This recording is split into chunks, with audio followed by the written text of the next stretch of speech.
you get enough sleep? Do you stay out of the sun? I'm not saying you shouldn't get vitamin D, but if you're going to get baked in the sun, put on some sunscreen. Think about your skin. What's it going to look like when you're 50 and 60 years old? You start taking care of yourself early, you're going to look great. Don't eat crap food. Sure, it's fun to eat a burger and all that stuff, that's fine. But think about what you're eating. Lots of fruits and vegetables, have a balanced diet. It's not crazy. Everybody tells you this, but it really adds up over the long term. I'm going to share the brutal truths you need to accept to live your best life. Take care of your body, it'll take care of you. Yeah, some exercise isn't going to hurt you either. That's why I'm walking. I could get one of these golf carts, but I don't want to be lazy. I want to walk. Get my steps in. I try and do 10,000 steps a day. Every phone will tell you how many steps you're walking. Try for 10,000, 12,000 a day. Very healthy for you long term. Start investing now. Now.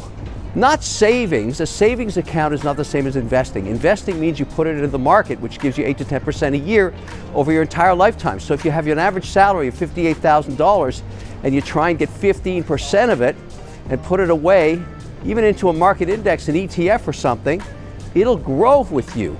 By the way, look at this, crafty. See, I'm conscious of what's here. I want to eat healthy. I'm not going to eat a lot of sugar. I could, but I'm just saying no, no, Nanette. This place is where everybody hangs out during the shoot, get a little energy. But think about what you're eating. Eat an apple. If you're an entrepreneur, it's not about the pursuit of money. That's greed, nothing to do with it. It's the pursuit of personal freedom. You want to pursue personal freedom to have control over your time later in life and provide for your family, of course. But it doesn't mean you have to have a flashy car, you have to be, covered in diamonds. That's nothing to do with it.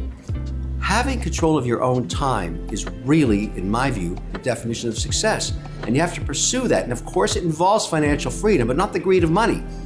Pursuing money just for the sake of having it, you'll never get there. That's the trouble, is you never have enough. But in life, you don't need that much. In your life, you'll meet thousands of people, but only 20 of them are going to become your close friends. Work on those relationships. Make sure that you keep in touch. It's good for business too, but also your family. Spend enough time with them. Now, if you're an entrepreneur, you're going to be working your ass off. I know that. You don't have to tell me that. But I stay in touch with my family, I stay close with my friends, and I nurture those relationships. I work harder today than I ever have because I like to work. It's the pursuit I wanted. I enjoy supporting entrepreneurs. I enjoy doing Shark Tank. I do the things I care about. That's what you want for yourself too.